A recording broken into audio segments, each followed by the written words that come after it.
Hi everyone, this is Christina Barr and you're watching Black Tea News.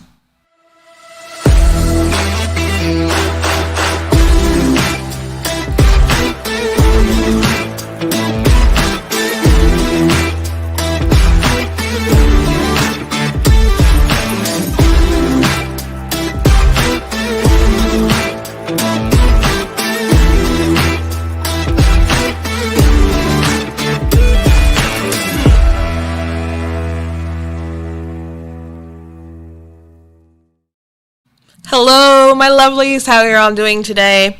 We're getting ready to celebrate, birth of our nation, 4th of July, Independence Day.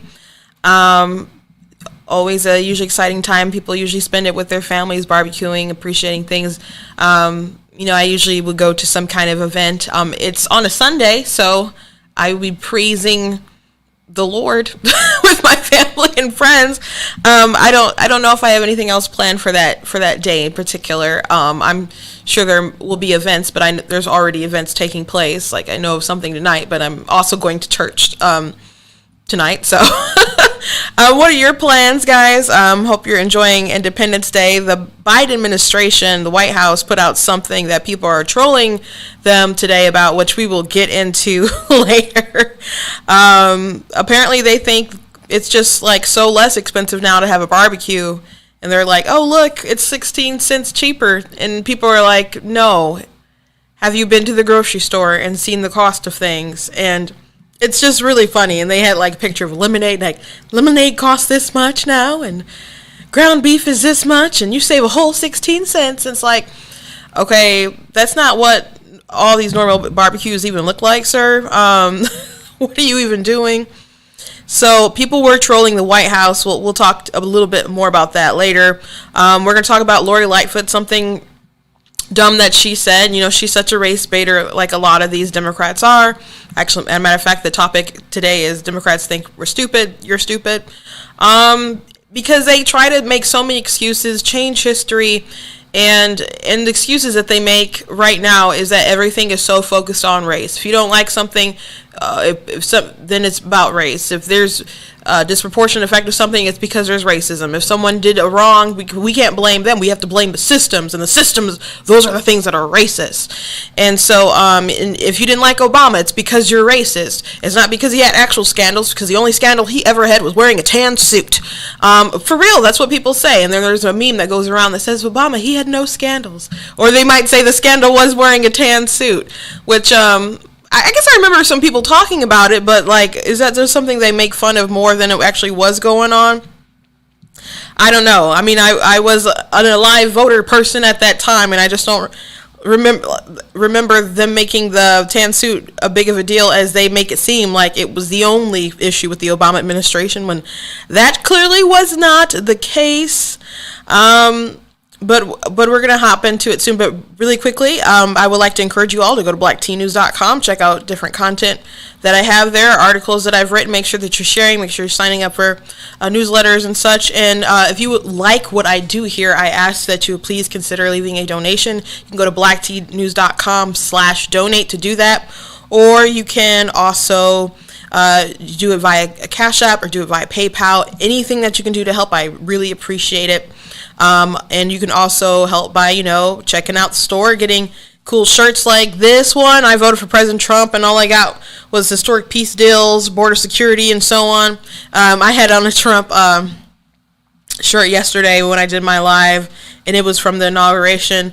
And I'm pretty sure my sister bought that shirt, but it's like the most comfortable shirt.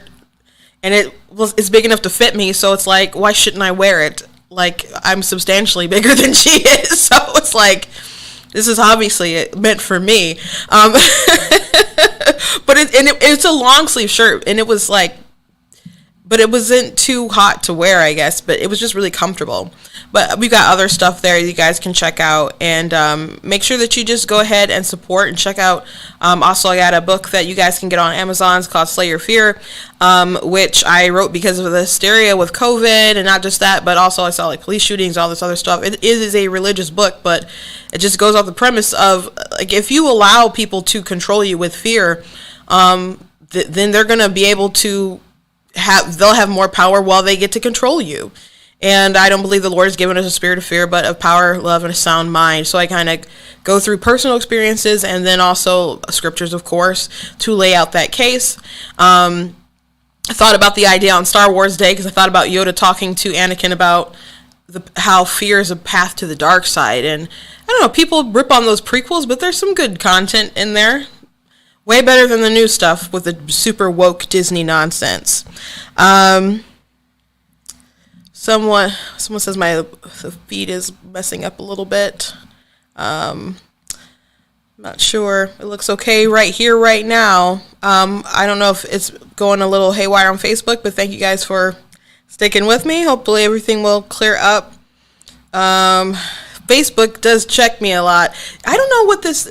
Every time I do something, I show a clip now, it like there's an automatic trying to ding me.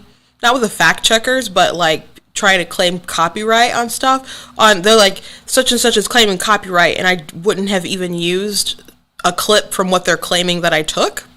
So it's all very strange. All very strange.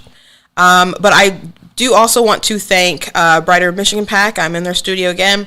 Thank you for being a sponsor. They do a lot of great work. They're doing a big fundraiser for veterans upcoming at the end of this month, actually. And there's just some great people who work at the PAC, so thank you guys.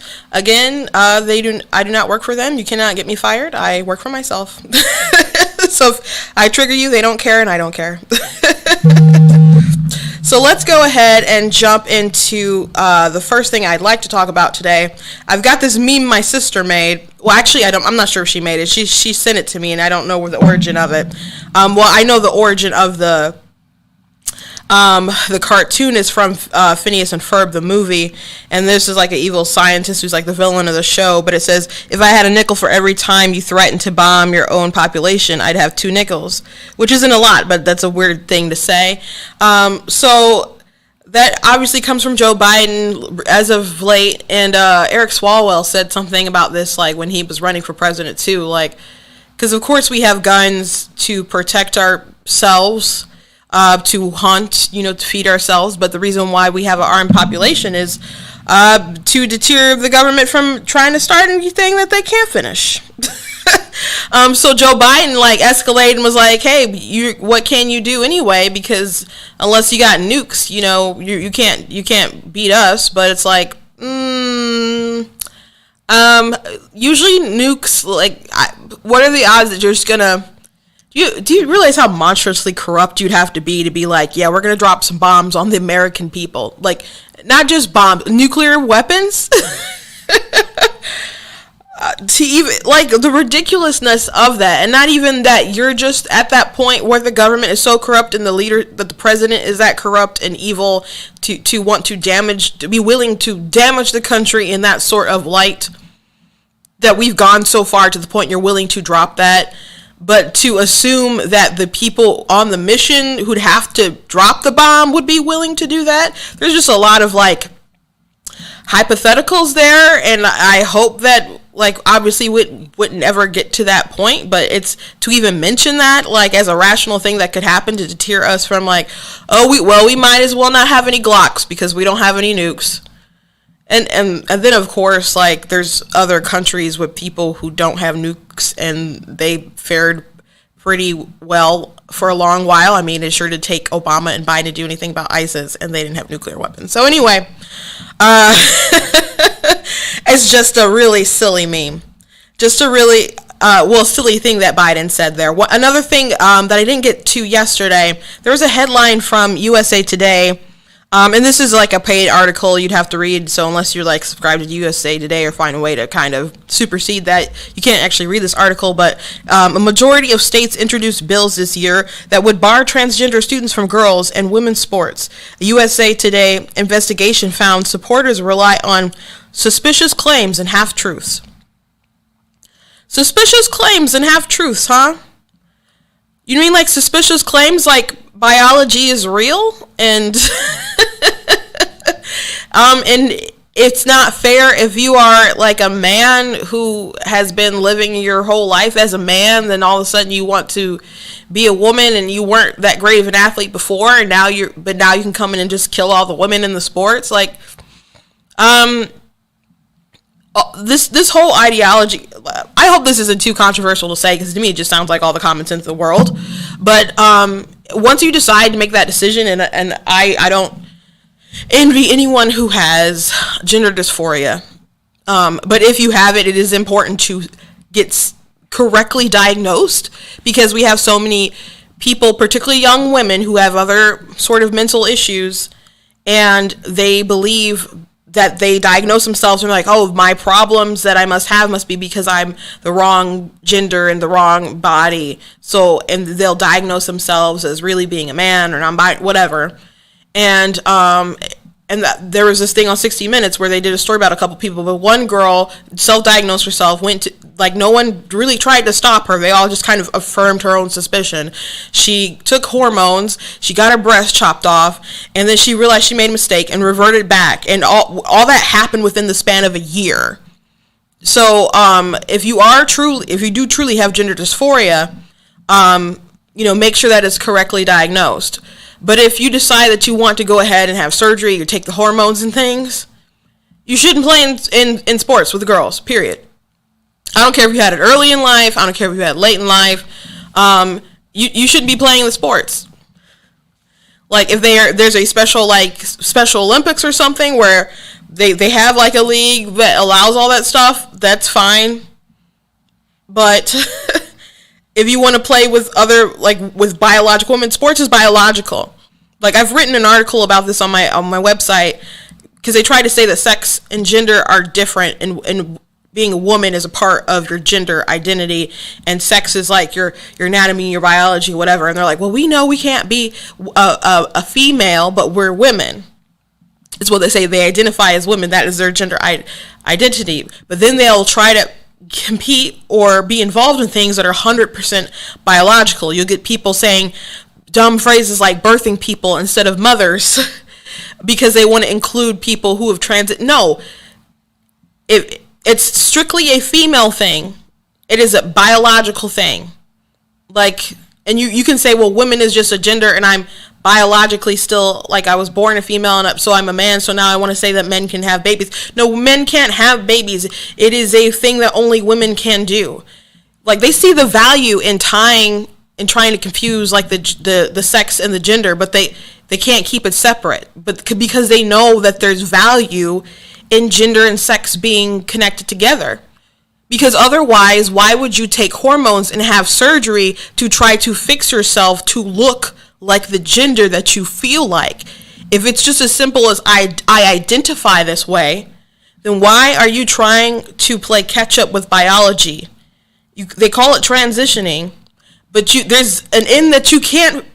There's a race that you can't win. You'll never get to the finish line because the work will never be completed. You'll never be what you claim that you feel like. How do you even know what that means? How do you know that you feel like a woman? And when you ask someone that, they'll generally, at least from my experience, the explanation is always stereotypical things that do not fit all the molds of women. Like, people are reaming on a man that I talked about this yesterday. There's a man who's really, into this pop star. He's a British influencer, and so he decided that he's Korean, and he's now identifying as Korean. That makes a lot more sense than just saying you can change your gender. I mean, because at least he could study the culture, be a part of the culture, or whatever. Like those things. I mean, that's surface level stuff, but I mean, he can change his where he lives and at least become a citizen or something. I don't care if you cut off your berries, like, you're still not going to be a woman. There's nothing you can do. There's a club and there's a price that you have to pay, and it's like it happens monthly and you don't get it just because you identify, and you can't identify into it. You can't identify out of it. There's just some things that are biological. So with the sports, yeah, a lot of that has to do with your mentality, whether you're going to win or lose. But a lot of that has to do with your physicality. And some people were born, obviously, with attributes that are going to be better suited for other sports. Like, if you're very, very short, you might be, like, riding a horse or something. And, we call them jockeys. And if you're very, very tall, you're going to be, if you're a woman, you might be playing basketball, you might be playing volleyball in the Olympics or something like that. But men have a far different biological structure than women. And it's not something that I'm like proud to boast about, like I'm a tough lass, you know. But I remember playing like volleyball in high school, and it was like an open field day or whatever, and the boys just creamed us. They also weren't like playing like technically accurate, because you know they'd hit like their palm when they're like doing different stuff, and you know I was actually on the team, so but nobody cared. Like when I try to call out technical stuff, nobody cared. But the men were just creaming us because they were just physically stronger than all of us. They could do things that we could not do just because of biology. So people trying to get these women, you know, well, these men who identify as women into these sports teams, and to act like it's no big deal, and act if you're homophobic or transphobic, if you're not okay with them taking your daughter's spot on the team, when they were just a man like maybe 20 seconds ago, failing in their league, their sports, that's crazy. Now, if you want to, if anything, maybe all the trans people could go just play with the men. If you feel the need to play, and then go get decimated over there, because that's what will happen. That's why some of these people want to play with women. Let's just be for real about this. They know that they're better off playing with the women and smashing them. They failed all their life as men, and now they're going to take advantage of women. I'm not saying everyone is doing that, but let's be realistic. Let's be realistic. So, Washington, USA Today had this crazy, crazy headline the other day. I'll never forget that they had a USA Today during the Kavanaugh hearings. They had a post that said something about Kavanaugh and him being a coach and questioning whether he should do it with the allegations. And that happened right at a time when Kavanaugh was talking about how being a coach was like the most rewarding thing to him. So it was so egregiously disgusting what they did. And I'll just never forget that USA Today ran that headline. I have it screen capped somewhere. But sometimes they run the grossest, dumbest things. Just the grossest, dumbest things. Okay, well, let's get to the meat of what I want to talk about. So, Democrats are mad because the Supreme Court ruled in Arizona's favor. Arizona decided to crack down on ballot harvesting, and that's when like a third-party person goes and picks up ballots or whatever. And let's say, and this has been like Democrats have done this and have misused it, and so have Republicans. So I'll just use Republicans.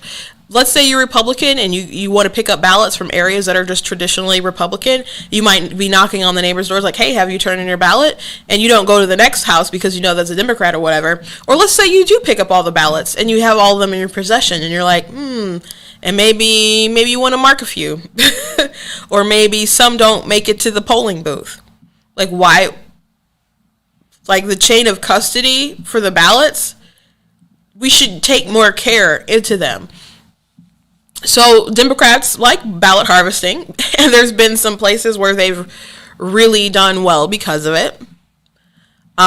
So Arizona decided to crack down on that. And they also decided to crack down on people going to the wrong precincts to vote. And my reaction when I heard that is that people can do that? People do that? People go to the wrong precincts and get away with voting at the wrong spot? That's a thing? I just can't imagine, like, cause you know, you look at your voter card, right? You have a voter card. I have a voter. I don't know where it is actually, my voter card, but you don't need it to vote. But it usually says what precinct you are, and but you can look that up on the internet real quick, like what precinct you're supposed to be at. And if you voted consistently for a few years, you know where to go, and especially if you haven't moved, and you can go to a place. And if you go to the wrong place, they can usually point you up and like, oh, you're not supposed to stand over here, you're supposed to be over there, or you're supposed to be in this other building or something. So it just seems like so weird, like to me, that that's a thing. Like that people would do that seems like ludicrous to me. That voting is such a serious, important matter, and I know some people, think of it of whatever, but I feel like with the whole ID thing and other stuff like that, if you don't want to, everyone pretty much has an ID, and it's a really dumb argument that people make, like people are so disenfranchised and can't get one, and they try to act like it's a polling tax, basically, like a voting tax. And actually the Department of Justice, people were like, oh, Merrick Garland, he needed to be in the Supreme Court, he got robbed, blah, blah, blah. And, he's going to be, like, so, good, or we trust him to be fair when he was, as the AG for Biden. But they're suing Georgia for their voting laws. And so what? You're basically just trying to make it seem like black people are too stupid to get free IDs in Georgia for the purposes of voting, because they get free IDs for voting. So, and people drive cars, right? So they have IDs. If you're going to go on the bus, you usually need an ID. I mean, if you're a kid, you may not need one, but if they think you're like a certain age and you're trying to get on, like one time when I was riding the bus and I hadn't quite turned 18, or maybe not, I wasn't 19, I was 18, so my fee was like lower, and they're like, you look a little older than 18. I'm like, here's my ID. Like, I had to prove myself, my age, so I could pay the lower price, which is funny now because people think I'm a lot younger than I look, but when I was younger, everyone thought I was older. Like, my face hasn't changed, just kind of like the fat around it has like shifted, but like, but I'm 32 in case anyone's wondering. But yeah, people have ID, and even before I had a license, I still had an ID that, said who I was. Like, most students need some kind of ID. If you're gonna go get NyQuil or something, you need some kind of ID. If you want to see a movie that's a little mature, you need some kind of ID. People have ID, and if people don't want to take the time to go and get an ID, or you're saying people are too poor, too incompetent, or whatever to find a way to get an ID, how well do they know the issues to cast an informed decision when they vote? Not it's not a constitutional requirement that you have to make an informed decision. But it seems to me that Democrats that's how they win. Is by encouraging people who are not informed, or keeping people misinformed and uninformed in order to get the vote. That's how they win. I mean, think back to like the DNC conventions and around that time, like we really hadn't had we had one debate at that point, but there was still like another one coming, and news of information, and people are still pitching things, and they're saying, request your ballot and turn it in right now. Request your ballot and turn it in right now. Now, why would they do that? Is it because they think that, it's not going to get mailed in time? How the mail was, I guess that wasn't a totally impossibility. But if you admit that, then I guess that would be admitting that Trump was right about the whole mail-in system being not a good idea. But the real reason why they wanted people to get their ballot and to vote as soon as possible is because they did not want them to learn certain information. They thought they had the masses' mind where they needed them to be, and they didn't want anything else to come out. They're, trying to finish their race without some kind of hiccup, before Joe Biden would slip up and say something they don't like, before Kamala would say something they don't like, before this Hunter Biden story could really go out. And even when that came out, everyone was like, oh, this is leaked, not true stuff. And then it's like, what are you talking about? There are pictures from the laptop with him, like, with a bong. Like, where do you think we got that from? And then they talk about people who were like in the emails who were like, what? And then they'd have to come out and like explain the email or something like that. So it's like Frank Lutz was in an email, and then he explained the email. So everyone's like, so we're confirming that this is real, right? That these emails are real? These things that you're pretending like aren't a thing? And they limited the New York Post, the oldest paper in the country, for posting things that were from a real story. NPR was like, we're not talking about the Hunter Biden thing because basically they're like, we're above it and it's silly and it's not real. And it was real. Or even like with the COVID stuff. And if you had any theories about like the Wuhan lab stuff, like Facebook, YouTube, people were like on the march about limiting that sort of information. But now we look at stuff, they always had a suspicion that it was probably from the lab. Always had that suspicion, but you had people shutting down dissent. So people want to control information. And as long as we, like people, I keep telling people when I go to like events and everyone wants to talk about election integrity and they keep saying stuff like, if we don't fix this election, if we don't fix what happened in 2020, then we'll never win an election again. I'm just like, everyone is just looking in the wrong direction, in my opinion. Because the reality is, this is reality. Democrats don't need to cheat to win, not in the way that we think. Because they hold all these institutions of power. They have your kids in school.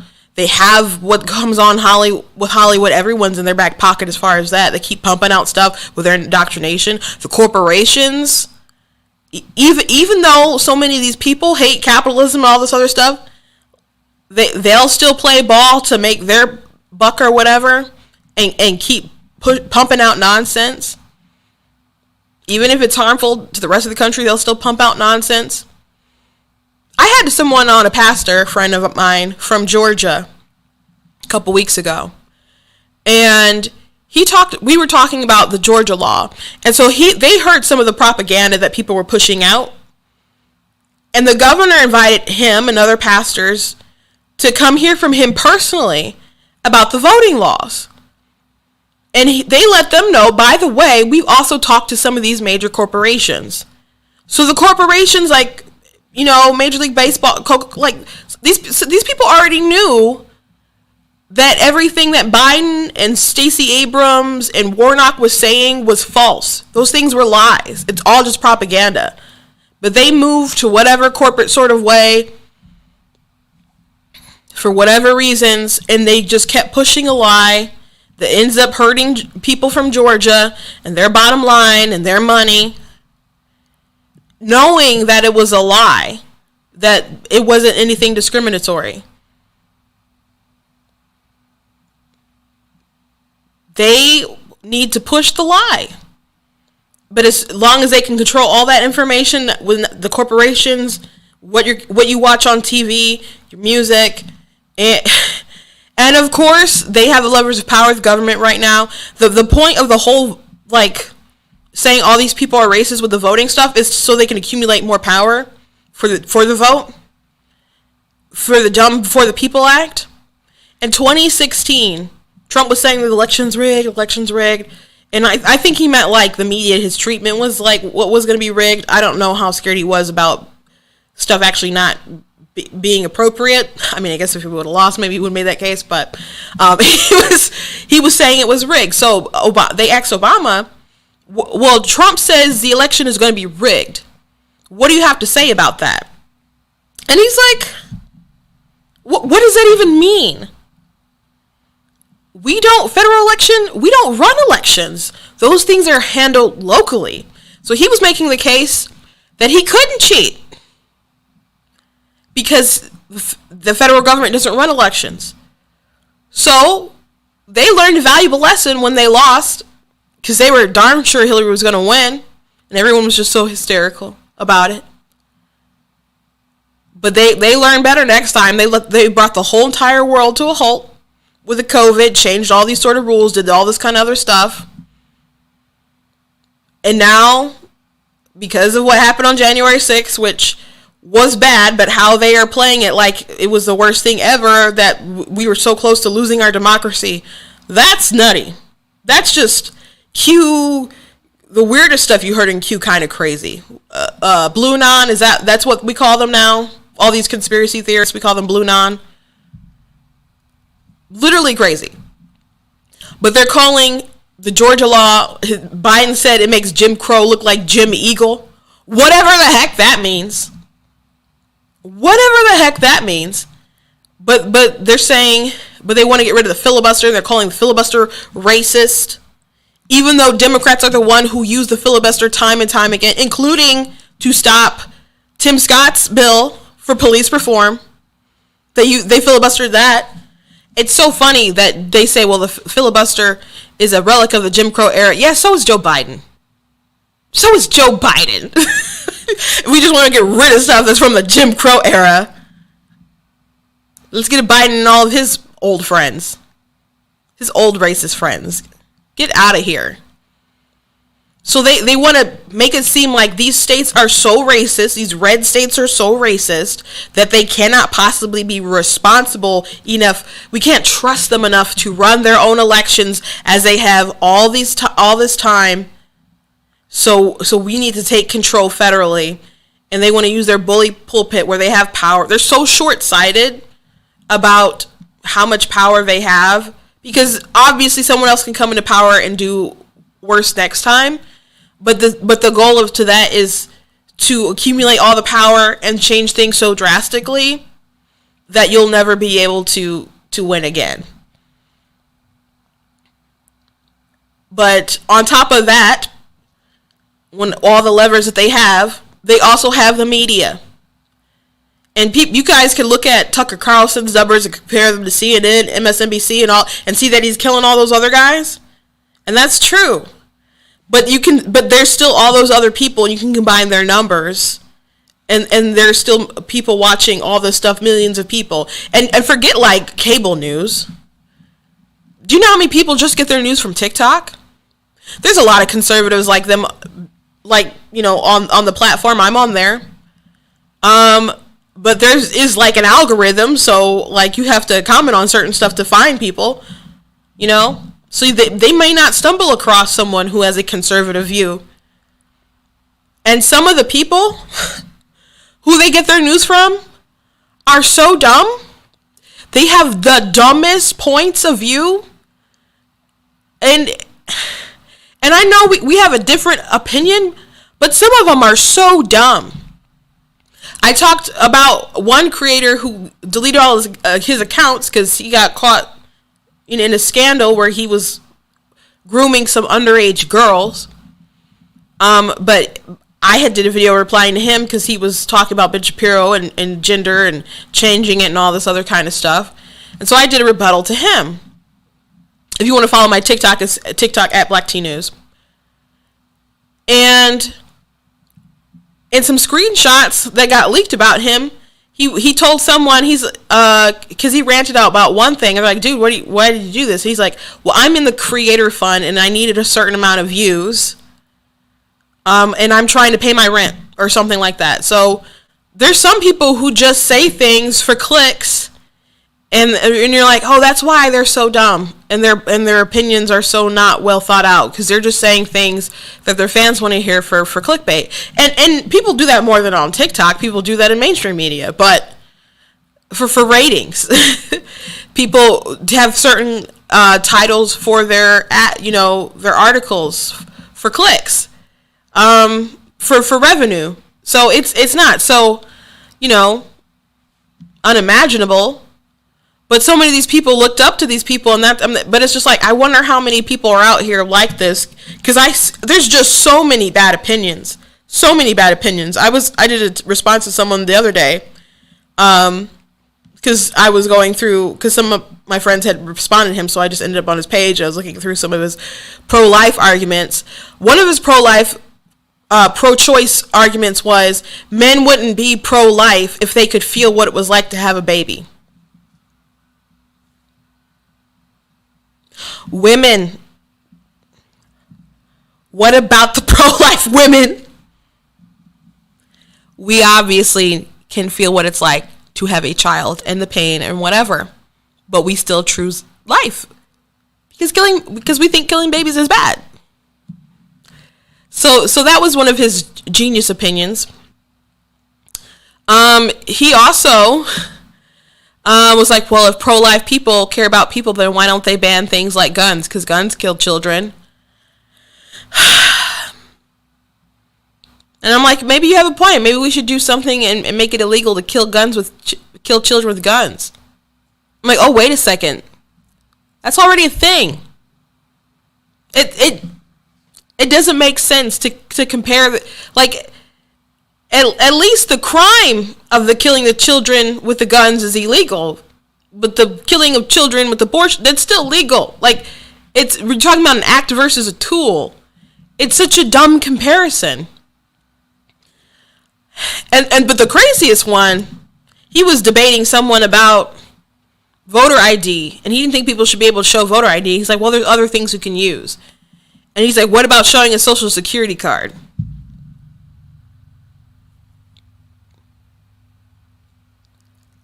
Do you know how many people don't know where the social security card is? Maybe they remember the number. But it's a lot easier if you lose your ID to go get another ID than a social security card. Or people will carry that around more than they might a social security card. It might be locked in a safe somewhere. Or your parents might have it. Or something. And can you imagine just bringing your social security card up for some random person at the polling booth? What if someone just took a string of those and just identity theft everywhere? That would be way more suppressive to the vote than an ID. And then you can still get numbers, social security numbers from dead people. It would, like, people are so determined not to just show ID that they'll come up with the dumbest things to justify people who don't have or don't want to show it. That, like, out of all the alternatives, that was crazy. So when I tell you some people follow people and they have the dumbest opinions, and that's where they get their information. Like, I saw someone online, and they said, why don't people like Antifa? They say they're anti-racist, so why don't people like them? I'm pretty sure she may be meant anti-fascist, but she put anti-racist. But it's just like that dumb Don Lemon excuse, like, oh, they say it's in their name, they're anti-fascists. Okay, so we're just going to ignore the fact that they're, like, taking over blocks, burning buildings, attacking people because they said they're anti-fascist. Okay.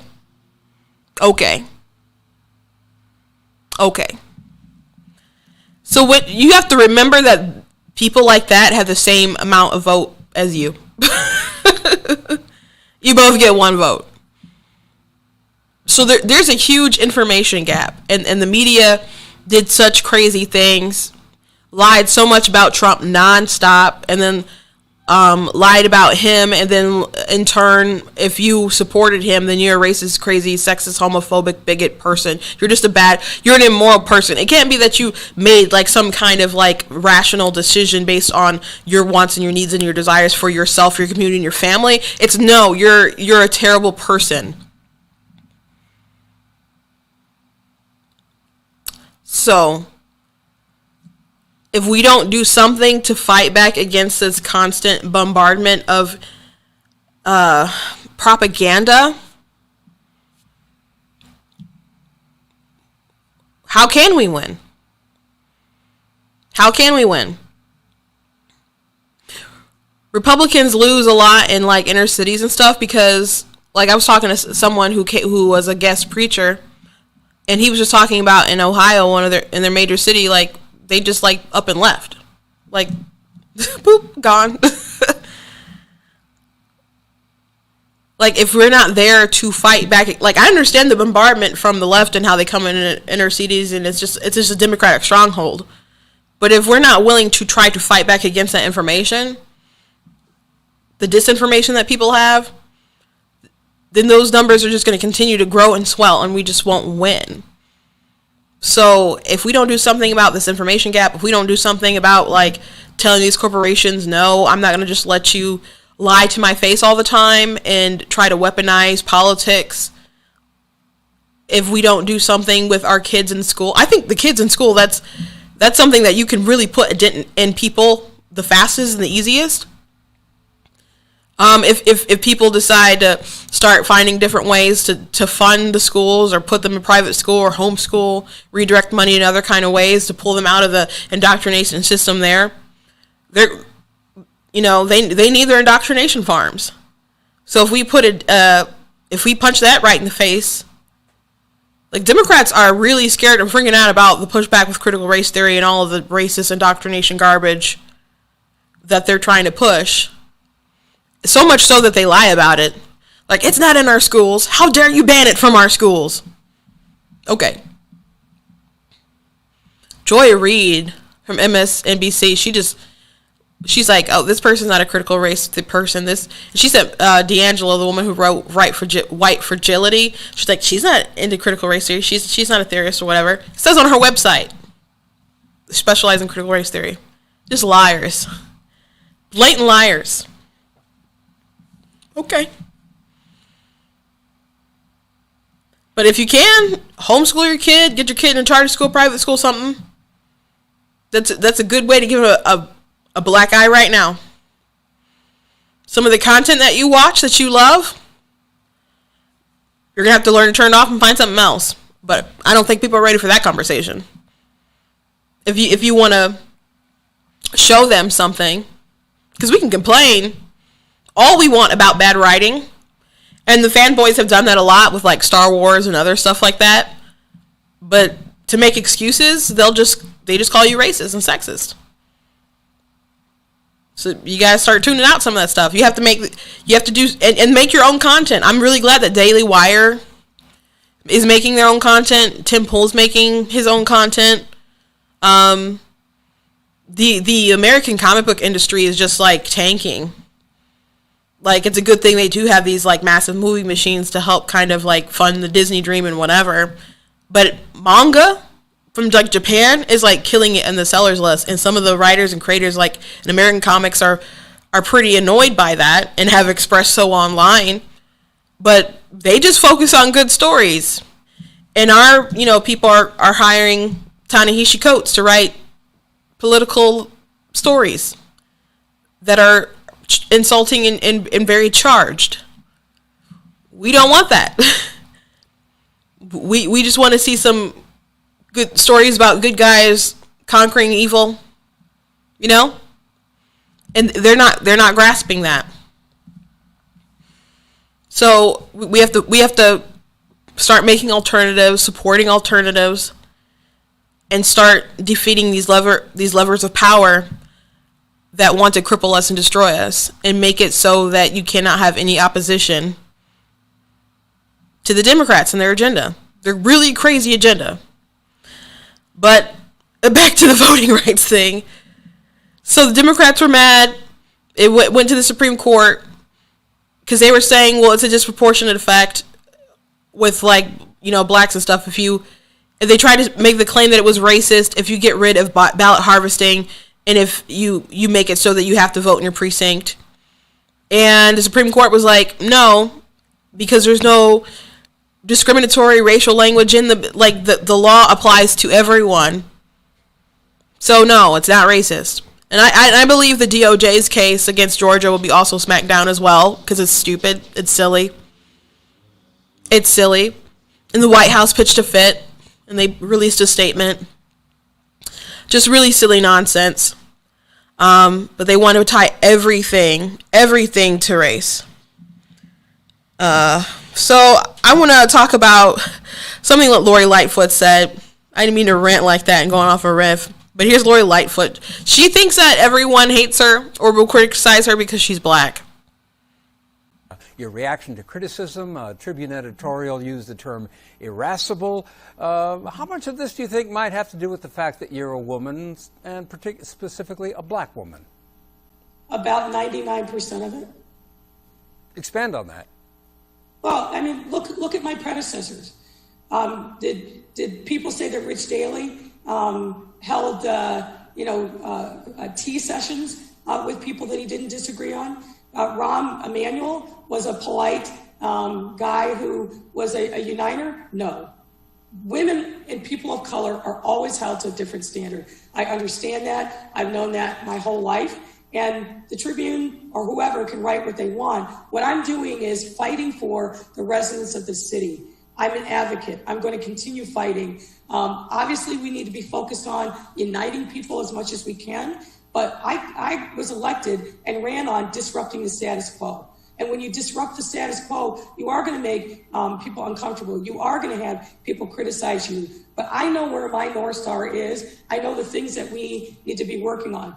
Can I do things differently and better? Of course. Life is a lifelong learning experience, I hope, for me and for others. But I absolutely understand that the critics, some of them who are out there, are criticizing me because they don't like to see a woman assume power and forge ahead on an agenda that is about disrupting the status quo. And look, I also say with the Tribune, consider the source. This criticism comes just about a month or so after I made a pointed decision at my 2-year anniversary that I was only going to give interviews for that 2-year anniversary to journalists of color.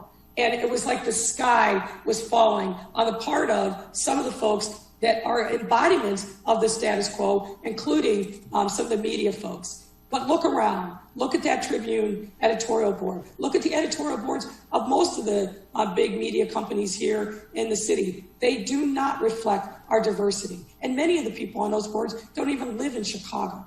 So I'm sorry if I offend people by fighting for what people elected me to do, which is disrupt the machine, disrupt the status quo, and make city government more responsive to the residents. Yeah, so no, ma'am, it's just you. No, ma'am, 99% of the criticism is just about race. As if people didn't talk about Rahm Emanuel. Are you kidding me?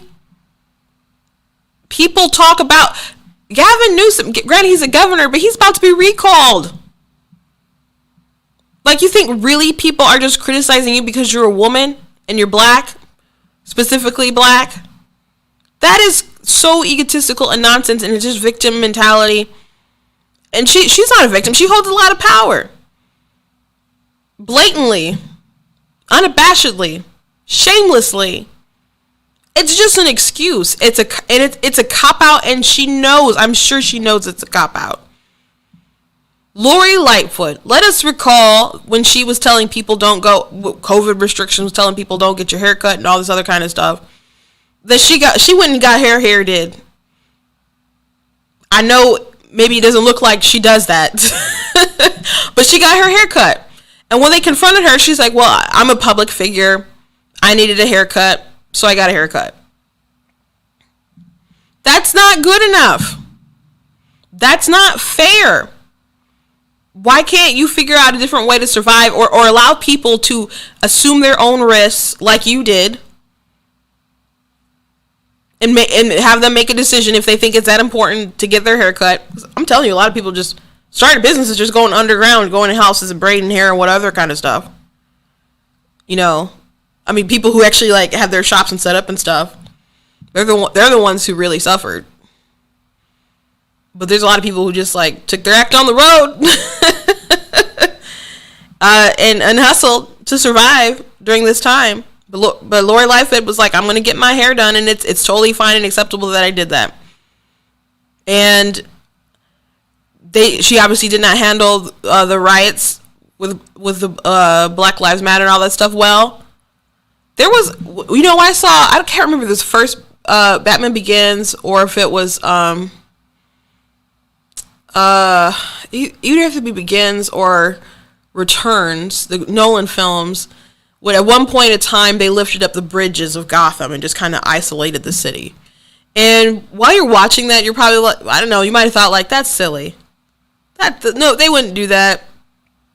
Chicago raised up their bridges like to make them like barricades or something, you know, to try to tamper the crime. I just read an article that said some watchdog groups said that some cops didn't think it helped at all and just increased like the tension and the fighting between like the police and the protesters or rioters. Because if you're fighting police, I'm not gonna call you a protester, you're a rioter at the point.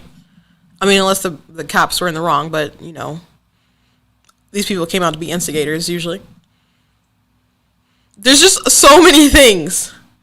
And she mentioned how she said that, you know, for her anniversary, she's only going to allow people of color to talk to her. That's what we call racist. That is what we call racist.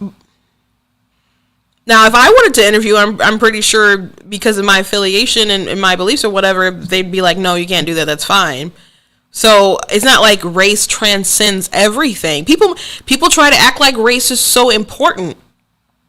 But if you're not the right sort of thinking racial person, then they want to exclude you or say you're trying to act white or you're, you know, appealing to the white people or something crazy like that. So it's not. So they make it seem like race is so important, but in reality, the inclusion thing is just a lie. I've also written an article about that. Because if Tim Scott says something the wrong, you know.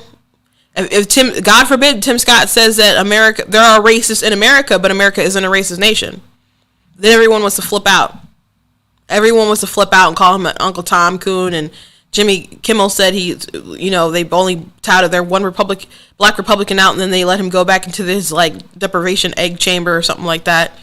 And he said that as if Democrats have a huge disparity with the Republicans as far as the number of black senators that they have. They have 2.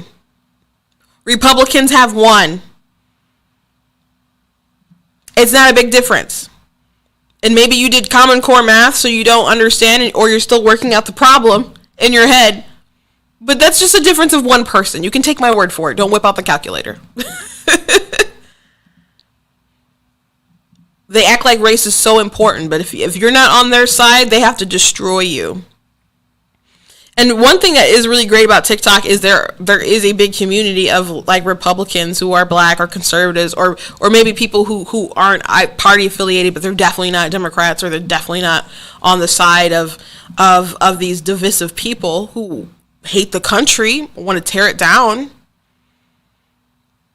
And it is a relief to see so many people on that platform or just in general and we don't all think the same. We don't all agree on things. Someone today asked me a question, which I have to respond to it, later, probably when I get off of here. How do I feel about Candace Owens?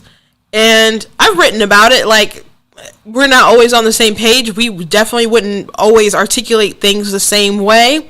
Sometimes, she's made me clap. Sometimes she's made me wince.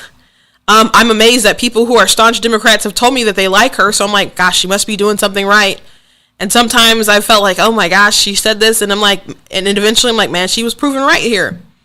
So she's definitely a different voice and a different person than I am, but I think it's important to have different perspectives, still fighting, for similar goals. Because we're not always going to be right, and sometimes different methods prevail over others. And like, even when the George Floyd thing popped off and she did that video saying she didn't support George Floyd, I felt so conflicted about that. Because I'm like, oh gosh, this is so harsh. But at the same time, I was like, I'm glad I know this information.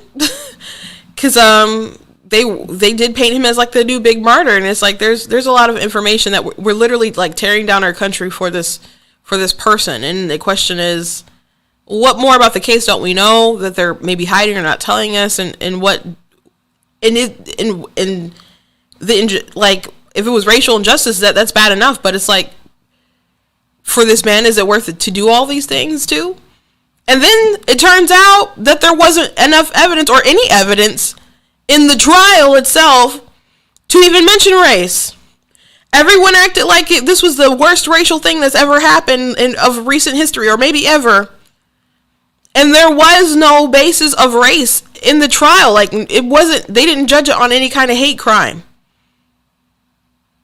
Because the evidence for it wasn't there. So if you were saying stuff like, well, this wouldn't have happened if George Floyd was white, Tony Tempa, you're just like, absolutely false. So I did appreciate that she put out a different narrative, I guess. God bless her, it was her, not me. I guess. But it's okay to have similar people with differing voices, or just because you see, two people who share the same kind of ethnicity, that doesn't mean they're going to agree on things or go about things the same way. And that's okay. So I'm going to say something along those lines, I guess. But I'm glad that there's other people standing up in kind of opposition to this idea that demographics are destiny. You know, the Democrats are so convinced that once America is less white, that they'll just have permanent reign. And then there's people on the far right who are concerned about that being a possibility. But it's like, no, just if we can continue to have conversations and to lay out some facts and get people beyond maybe their all of the emotion, the cloud of emotions that Democrats want to trick people into. And that's why they bring up race all the time, because it invokes such an emotional response from minorities, but from white people too. I had to tell people, like, in 2018 when we had our midterms, I'm like, dear white women, I'm like, and actually, like, part of this ended up in an op-ed in the Detroit News, and then I posted the whole thing on my website. But I said, please, you're not doing me any favors when you decide not to vote for Donald Trump. Because he's doing these things and this things, and you know, going out there and voting for the Democrats because you feel like he's done wrong and you don't like his rhetoric and all this other stuff. Like, no, that's something that someone tricked you into believing. Like, he's doing a good job. So please do not be guilted out of it because of what the media told you. Because we're now all in a pretty bad boat right now. But they have to depend on the cloud of emotions to not make you see facts. Like, they'll say things like, oh my gosh, Republicans want to deny gay people health care, trans people health care. And it's like, no, we just don't think that doctors that don't want to take out a healthy uterus should be forced to do that because they make an oath to do no harm. But if you get into a car accident or something, cut off your finger or something, of course, even if you're trans, you can still go get care. But they'll phrase it like denying trans health care or something like that. Or they keep saying these voting rights things are racist. Not discriminatory at all. There's no racial language. You can go vote the same days that the white people vote, the same way the white people do. You still have a lot of access. And people complaining about it, I'm just like, in Michigan, you have one day to do it. We just now have any reason absentee, but technically, I voted absentee before. It was very easy anyway. And people are complaining as if you don't have access to vote, as if we haven't been doing it for a very long time.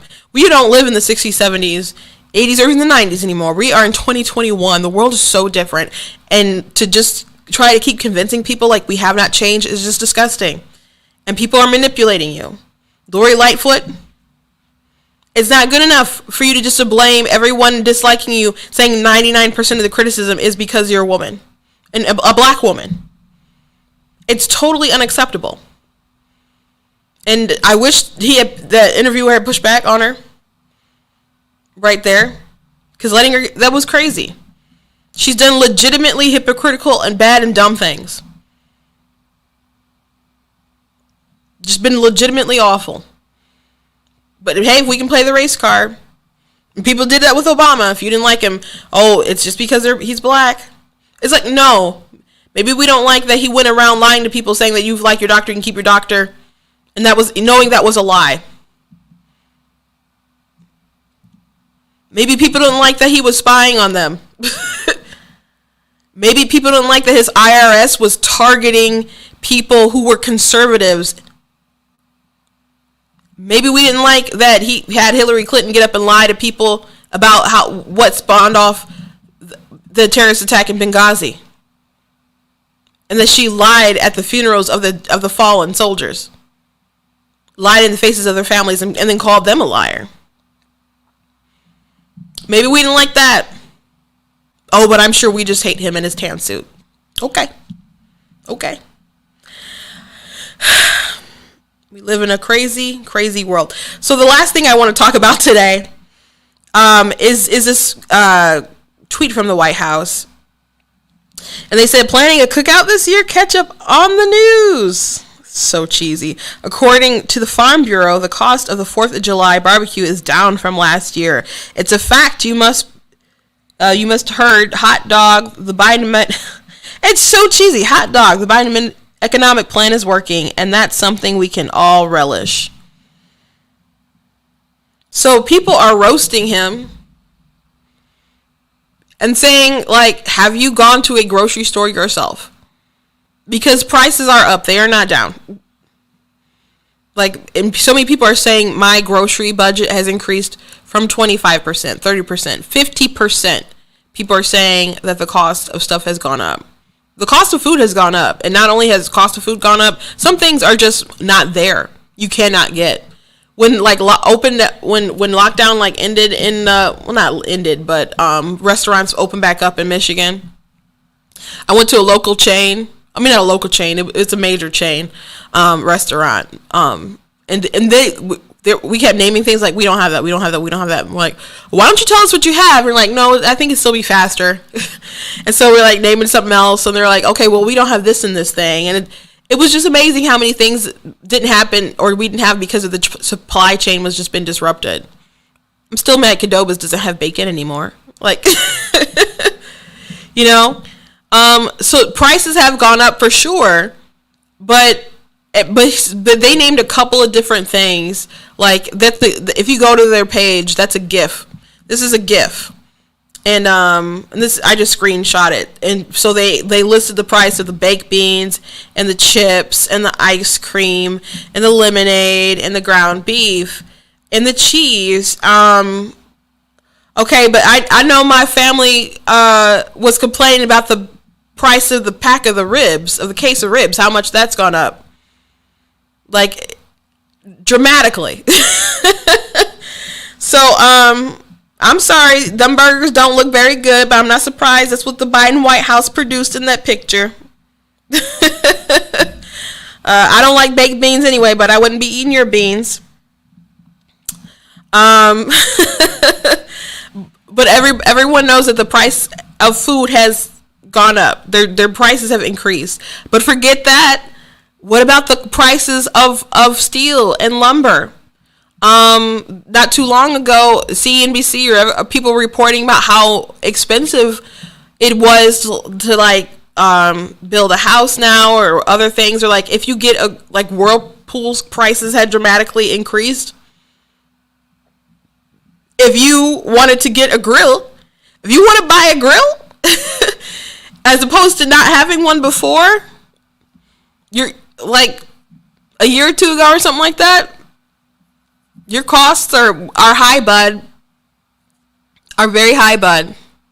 So my sisters work for a company that sells, you know, like fireplaces and stuff. They can tell you that like the cost for stuff is really, really high right now. So people were reaming on the Biden administration for this and about just how out of touch you guys are, because people can go you can tweet things like this and be like, didn't you know? Like, no, because that does not speak to any reality that people are aware of. That then they said that there's it's not in this tweet, I guess, but that the savings were 16 cents. Like, do you remember when Trump was like, oh, this company's giving $1,000 bonus here, $1,000 bonus there, and Pelosi's like, that's just scraps. $1,000 is just scraps. And they're like, 16 cents savings? Yeah. Which I don't even believe that. Maybe they picked the particular things that they picked. I mean, when I go to barbecue, we don't have cheese there. Because we're just eating burgers that have barbecue on them. Barbecue sauce. Might have some like peppers and onions or something like that, but we don't really do the cheese thing. But maybe they strategically picked the brands and the certain things that they picked so they could get to the 16 cents and like, well, that's the best that we could do. 16 cents. But that doesn't speak to the reality that people are aware of, that the cost of stuff has gone up a lot. So what do you guys think? Is your grocery bill higher or is it less? You can let me know. But they're framing with the economy and how they just try to make it seem like there's such a bounce back. And there should be a big bounce back because we had an artificial, depression. So as soon as people go back to work, yeah, there's going to be a big boost. Biden should be like, his numbers should be like astronomically amazing. And there was a jobs report number out, and it did like supersede expectations now after like 2 super disappointing months. That's good news. But we should be a lot farther along, way faster than we are right now. They really slowed up the recovery of the economy. And they're still like holding on to dumb things that'll still be bad. But I am glad that the job numbers were better this time around than the last time. However, you see people on the left, like I saw Debbie Stabenow one time say it. Our Secretary of State said something recently. They keep talking about how the rise in jobs or the numbers between like Trump and Biden, and they'll say like, well, was this here last year? Now it's here. Like Republicans, they always fail, but Democrats, they do really well with the economy. When Trump left office, oh, look at the unemployment numbers. They're really bad. It's like, did you kill everyone's job just for this talking point? Like, maybe a lot of people won't take that into account, but not everyone is stupid. Not as stupid as they hope they are. Maybe a lot of their voters are, but, there's people out there who are a lot smarter, who remember, didn't you guys kill our jobs and that's why unemployment was so high? Didn't you basically pay people to be on unemployment? Didn't you guys do those things? Doesn't that explain why Trump left office and unemployment was so high? I think that explains it, sir. But they want that talking point so they can make themselves look better, and they're hoping you don't think about it. Because they think you're stupid. Not only do they think you're stupid, they really need you to be stupid. They certainly need you to be stupid. They really, really need you to be stupid. Okay, so I'm about to close out, and I have this quote from this interview with Dave Rubin and Thomas Sowell, and that's what I want to close out on. And give me 1 second. I don't think I uploaded it, but it's really, really good. Again, please go to blacktnews.com. Check out my website, stuff that I have there. I'm sure that you guys will find something that you love. With the store, I'm going to be making new stuff. I'll have new stuff on my in my store tomorrow, just in time for. Well, not literally in time for you to have it for 4th of July, but just if you want to buy things for the 4th of July, then yes, you can. You can certainly do that. And if you would like to donate to blacktnews.com, you go to blacktnews.com/donate and do that. And also make sure that you're on the email list. And again, I want to thank Brighter Michigan PAC for allowing us to be in studio today. And I enjoy being here, and they're good peoples. They do a lot of good work. And again, they are doing a fundraiser at the end of the month for raising money for veterans, and I really appreciate that. They do a lot of great stuff. And I got this clip up, and this is how we're going to end it out. And if you want to see this full interview with Thomas Sowell and Dave Rubin, you just have to go to his YouTube page and check it out. Thomas Sowell is just full with so much wisdom, and it's too bad that so many people know about Lil Nas and not Thomas Sowell. But hopefully, with programs like this, that can change, which is another incentive for you to support stuff like this. So you can do so at the website, or you can do so on PayPal, or you can do that via Cash App. But here is Thomas Sowell. One of the things that I found out that was sort of amazing about your history, you briefly mentioned it right before we started. You were a Marxist at one time in your life. Most people will find this hard to believe, but it is true. But it's not that unusual. Most of the leading conservative thinkers of our time did not start off as conservative. You had a couple like Bill Buckley and George Will. But I mean, Milton Friedman was a liberal and a Keynesian. Hayek was a socialist. Ronald Reagan was so far left, at one point the FBI was following him. So then what was your wake-up to what was wrong with that line of thinking? Facts. It's just that simple, the facts. No, but he got a job working in the government. He just saw how ineffective they were and how determined they were to not solve problems and how stupidly they did things. So you can go ahead and check out, always watch things with Thomas Sowell. That was kind of like a trolling sort of like dig at the end, but I thought it was funny. And you can go watch the whole thing on YouTube with Dave Rubin. Thank you guys for joining me today. Please enjoy your Independence Day. We live in an amazing country. And I know I'm doing the Preacher 5 closing things, but I am ordained. People today really are trying to change the origin of our country, the meaning of why we were founded, like where the project was 1619 and so on. Critical race theory is different than civil rights, which tries to progress things forward. So critical race theory looks at our institutions and they think that all of them are racist. And in the words of Michael Eric Dyson, they want to just figure them out and dismantle them. So I write books. You guys know that I write books. I've shown some of them on screen. Hopefully you guys are checking them out. Think about buying some or have bought some. But when I write a character in a story and they go through some kind of trial or tribulation, I don't want the takeaway to be what they went through. I want people to think about how they persevered and the strength of that person, the values, whatever the moral of the story. The moral isn't pain. The moral isn't torment. No matter how dark the story is, the moral is how people, is good versus evil triumphs over evil because of X, Y, and Z. Those are the sort of things I want people to take away from the story. So people want to convince you that the moral of America's story is division, is hatred, is racism. And that's simply not true. Especially when people came over to America for freedom, for liberty, specifically religious liberty, but for freedom. That's why people fought and that's why people died, for freedom. And did everyone always live up to the expectations of America? No. We didn't always live up to the hype. But that's a people problem, okay? But the values that are in our, Constitution, our Declaration of Independence, Bill of Rights, those are things that are worth protecting. Some people have told me things like, well, the Constitution wasn't written for brown people. The Constitution is written for me. It protects me. It does. I don't care whatever kind of hangups you have on history. The fact is, I care about my First Amendment rights, Second Amendment rights, and so on. And I will protect them. And I don't care who tries to stand in my way, and I don't care what they look like. I'm going to call you out for the evil that you are. I love this nation. We should all stand up for this nation. And the moral of the story of America, you can find that written in our Declaration.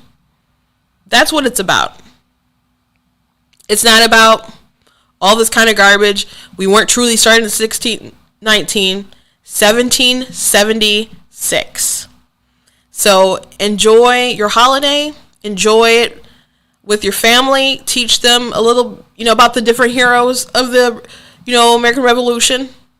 Glenn Beck years ago did a story about some of the heroes of our nation, of black leaders who I was not aware of. Like, some people don't know about some of our first black congressmen and senators and stuff were Republican, and that started like in the 1800s, like right after Civil War. I didn't learn. Glenn Beck taught me that from a specialty cat, but he also talked about heroes of the American Revolution and stuff too. So there's a lot of things you can learn and appreciate, and people trying to disassociate themselves from history as if it doesn't, like, America doesn't speak to people because, not all people have the rights back then. I still think that's disrespectful to the people who fought to make America what it is today. So I have this saying, let's be better, not bitter. And let's look toward the future, and try to make something better of ourselves instead of trying to tear up everything that got us to this point. We're the only nation that tortures ourselves the way that we do. And we're a young nation who's been through a lot. There's other nations who have been through a lot worse. Done a lot worse. So let's eventually learn to forgive ourselves. There's this whole redemption arc, that stories usually have. But they're determined to not allow us to have one. But we should. And it's crazy to me that people want to be so judgmental about the horrors of the past and don't want to look at their own things that they advocate for today. But that's a rant for another day. But thank you guys for being a part of the conversation and being here today. And I make sure that you join me tomorrow if you're available, or you can watch it back for Let's TikTok About It. where we review some TikTok videos. I'm going to try to find a lot of patriotic ones to get us in the mood for 4th of July, for Independence Day. And God bless you all, and I'll see you next time.